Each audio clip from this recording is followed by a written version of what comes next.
നമസ്കാരം. മലയാളി വാർത്തയിലേക്ക് സ്വാഗതം. ഒരു മാജിക്കും കാണിക്കാനില്ലെങ്കിലും ബജറ്റ് അവതരിപ്പിക്കുമ്പോൾ ധനമന്ത്രിമാർ വെച്ചലക്കാറാണ് പതിവ്. ഒരു പുളിങ്കുരു പോലും കയ്യിലില്ലാത്തപ്പോഴും തോമസ് ഐസക്കൊക്കെ തള്ളോട് തള്ളായിരുന്നു. എന്നാൽ ബാലഗോപാൽ സത്യം പറഞ്ഞു, കയ്യിൽ ഒന്നുമില്ലെന്ന്. തിരഞ്ഞെടുപ്പ് അടുത്തിരിക്കെ ഇത് പിണറായി സർക്കാരിന് പിന്നിൽ നിന്നുള്ള അടിയാണ്. പിന്നെ ബാലഗോപാലൻ മന്ത്രിയോട് ചോദിക്കാനുള്ളത്, പിണറായിയുടെ ദൂർത്തിന് നിന്ന് തുള്ളുമ്പോൾ ആലോചിക്കണമായിരുന്നു ഖജനാവ് കാലിയാകും, ബജറ്റ് അവതരിപ്പിക്കുമ്പോൾ ഇതുപോലെ നിന്നുരുകേണ്ടി വരുമെന്നും. CPM-നിട്ട് വെച്ചിട്ടുണ്ട് ഒന്നാം തരം അടി ബാലഗോപാൽ. സാമ്പത്തിക പ്രതിസന്ധി ഒന്നും കണക്കിലെടുക്കാതെ ജനപ്രിയ ബജറ്റ് അവതരിപ്പിക്കണമെന്ന CPM നിലപാടാണ് ഇതോടെ പൊളിഞ്ഞത്.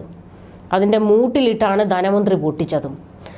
ബജറ്റിന് മുൻപേ കൈമലർത്തിയിരിക്കുകയാണ് ബാലഗോപാൽ. ക്ഷേമ പെൻഷൻ ഉൾപ്പെടെ വർദ്ധിപ്പിക്കണമെന്ന ആവശ്യം CPM മുന്നോട്ട് വെച്ചിട്ടുണ്ട്. AKG സെന്ററിൽ തയ്യാറാക്കുന്ന ബജറ്റ് അവതരിപ്പിച്ചാൽ മതിയെന്ന സമ്മർദ്ദവും മന്ത്രിക്കുണ്ട്. എന്നാൽ CPM-ന്റെ പ്ലാനിംഗ് എല്ലാം ബാലഗോപാൽ നശിപ്പിച്ചു.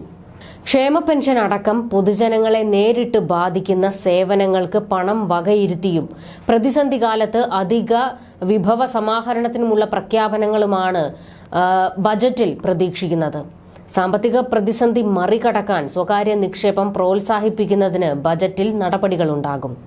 മദ്യത്തിനടക്കം നികുതി നിരക്കുകൾ വലിയ രീതിയിൽ കൂട്ടാനിടയില്ല. ലോക്സഭാ തിരഞ്ഞെടുപ്പ് അടുത്തു നിൽക്കെ ജനകീയ പ്രഖ്യാപനങ്ങൾ എന്തൊക്കെയുണ്ടാകുമെന്നറിയാനാണ് ആകാംക്ഷ. ക്ഷേമ പെൻഷൻ കൂട്ടാനുള്ള സാധ്യത തീരെ കുറവാണ്. മാസം 900 കോടി വെച്ച് കണക്കുകൂട്ടിയാലും 6 മാസത്തെ ക്ഷേമ പെൻഷൻ കുടിശ്ശിക തീർക്കാൻ മാത്രം വേണം 5400 കോടി രൂപ. ശമ്പള പരിഷ്കരണം നടപ്പാക്കിയത് 2019 ജൂലൈ മുതൽ 2021 ഫെബ്രുവരി 28 വരെയുള്ള കുടിശ്ശിക 4 ഗഡുക്കളായി PF-ൽ ലയിപ്പിക്കുമെന്നായിരുന്നു ഉറപ്പ്. 2023 ഏപ്രിലിൽ നൽകേണ്ട ആദ്യ ഗഡു സാമ്പത്തിക പ്രതിസന്ധി കാരണം പറഞ്ഞ് ഉത്തരവിറക്കി നീട്ടി. ഒക്ടോബർ 1 കിട്ടേണ്ട രണ്ടാം ഗഡുവും കൊടുത്തിട്ടില്ല. സംസ്ഥാന ജീവനക്കാർക്കും പെൻഷൻകാർക്കും കിട്ടേണ്ട DA 2021 മുതൽ കുടിശ്ശികയാണ്. 7 തവണകളായി 22% DA വർധനവാണ് സാമ്പത്തിക പ്രതിസന്ധിയുടെ പേരിൽ സംസ്ഥാന സർക്കാർ കടം പറഞ്ഞു നിർത്തിയിട്ടുള്ളത്.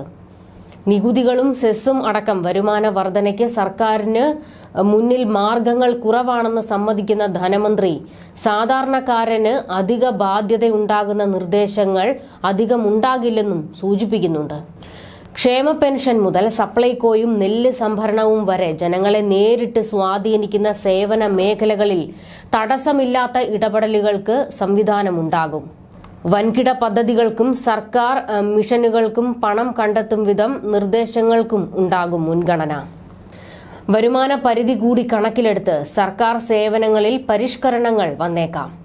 കിഫ്ബി പോലെയുള്ള ധനസമാഹരണ മാർഗങ്ങൾ നേരിടുന്ന പ്രതിസന്ധിക്ക് ബദലായി സ്വകാര്യ മേഖലയിൽ നിന്നുള്ള നിക്ഷേപം സമാഹരിക്കുന്നതിലാകും ധനമന്ത്രിയുടെ ഊന്നൽ.